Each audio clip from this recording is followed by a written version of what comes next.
लोकसभा निवडणुकीच्या तारखा आज जाहीर होणार आहेत। आज दुपारी 3 वाजता निवडणूक आयोगाची पत्रकार परिषद आहे आणि या पत्रकार परिषदेत लोकसभा निवडणुकीच्या तारखा जाहीर केल्या जातील। त्यानंतर देशभरामध्ये आचारसंहिता लागू होईल। दिल्लीमध्ये निवडणूक आयोगाची ही बैठक पार पडली आहे। बैठकीमध्ये लोकसभा निवडणुकीच्या तयारीबाबतचा आढावा घेण्यात आलाय।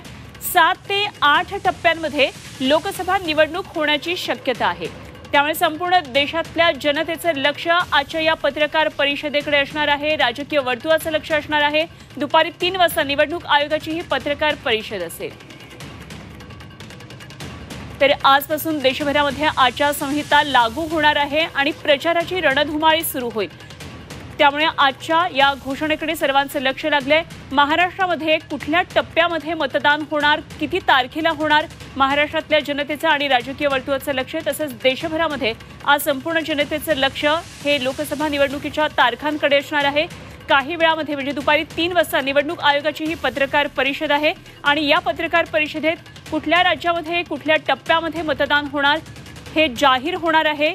त्यानंतर देशभरामध्ये आचारसंहिता लागू होईल आणि वेगवेगळ्या पक्षांची रणनीती या निवडणुकीतली काय असणार आहे हे पुढे येणार आहे।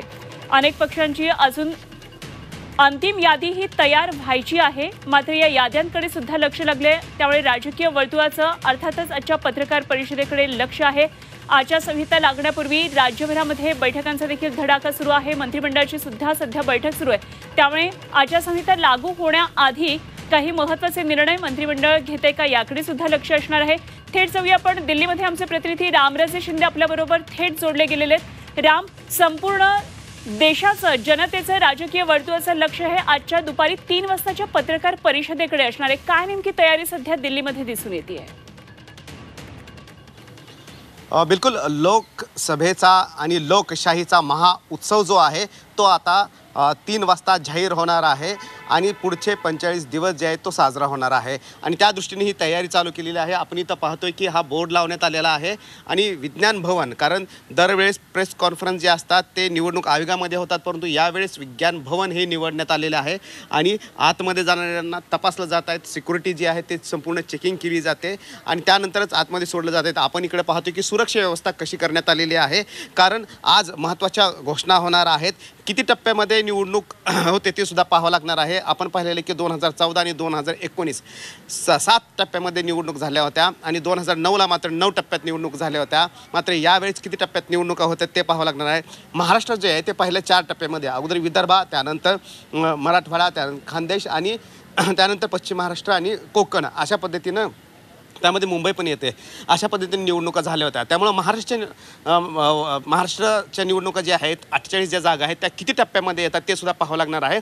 आणि यावेळेस नक्षलग्रस्त भाग असेल, दहशतवादग्रस्त भाग असेल, तिथं सुद्धा CISFची तयारी कशा पद्धतीने केलेली आहे ते सुद्धा स्पष्ट होणार आहे, कारण यावेळेस जम्मू काश्मीरमध्ये सुद्धा निवडणुका होणार आहेत, त्यामुळे त्यावर सुद्धा लक्ष असणार आहे। त्याशिवाय नवीन वोट बँक किती वाढलेले आहे, फर्स्ट वोटर जो आहे तो किती टक्के वाढलेला आहे आणि कोणत्या भागामध्ये वाढलेला आहे ते सुद्धा आजच्या या पत्रकार परिषदेमधून कळणार आहे। कारण फर्स्ट वोटर हा महत्त्वाचा वोटर असतो आणि त्यांना आकर्षित करणं आणि त्यांना या लोकशाहीच्या पर्वामध्ये सामील करून घेणं हे एक आव्हान असतं आणि त्यासाठी कशा पद्धतीने आता निवडणूक आयोग पुढे घेऊन जाते हा कार्यक्रम ते सुद्धा पाहावं लागणार आहे।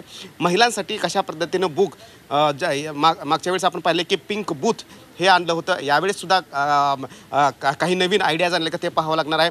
आज आचारसंहिता लागल्यानंतर देशामध्ये सर्व बदल होणार आहेत। कोणते बदल होणार आहेत तर अगोदर तर सण, उत्सव, वार, परीक्षा या सगळ्या गोष्टी लक्षात ठेवून हे वेळापत्रक असणार आहे, कारण विद्यार्थ्यांच्या परीक्षा असणार आहेत। सण, उत्सव कोणताही त्यामध्ये येऊ नये याची सुद्धा काळजी घेतली जाणार आहे। त्यानंतर दुसरा महत्त्वाचा बदल म्हणजेच की सरकार कोणताही निर्णय घेऊ शकणार नाही, कोणतेही नेते फीत कापू शकणार नाही, कार्यक्रम करू शकणार नाही आहेत, कारण इथे फक्त अधिकारी जे निर्णय घेतील तेच असतील, कारण आचारसंहिता लागणार आहे। त्यामुळे हा एक महत्त्वाचा जो आहे तो बदल असणार आहे। तिसरा कोणता महत्त्वाचा बदल आहे तर उमेदवारांचा खर्च असेल, सोशल मीडिया असेल, प्रचार असेल, कशा पद्धतीनं बंधनं आणलेली आहेत, निर्बंध असणार आहेत ते सुद्धा होय. पाहावं लागणार आहे. त्यामुळं तयारी जी आहे ती जय्यत करण्यात आलेली आहे. उत्तर प्रदेशमध्ये सर्वात जास्त 80 जागा आहेत. त्यामुळे होय. आणि त्यानंतर महाराष्ट्र आहे. त्यामुळे उत्तर प्रदेश, महाराष्ट्र आणि बिहार हे 3 राज्य जे आहेत ते महत्त्वाचे आहेत. आणि त्यानंतर जे महत्त्वाचं ऍड झालेले ते म्हणजे की जम्मू आणि काश्मीर. त्यामुळं तिथे सुद्धा लोकसभेसोबतच आता विधानसभा सुद्धा तिथे लागू होईल अशी शक्यता आहे. त्यामुळे पाहावं लागेल आजच्या या पत्रकार परिषदेकडे लक्ष असणार आहे. ठीक. राम, खूप खूप धन्यवाद दिलेल्या सगळ्या सविस्तर माहितीसाठी आणि अर्थातच या संदर्भातले सर्व तपशील आम्ही आपल्याकडून जाणून घेणार आहोत. कारण दुपारी 3 वाजता हा अशा प्रकारे लोकशाहीच्या सर्वात मोठ्या उत्सवाचा कार्यक्रम जाहीर होणार आहे. संपूर्ण देशाचं लक्ष याकडे लागलेलं आहे. धन्यवाद राम, दिलेल्या सगळ्या सविस्तर माहितीसाठी.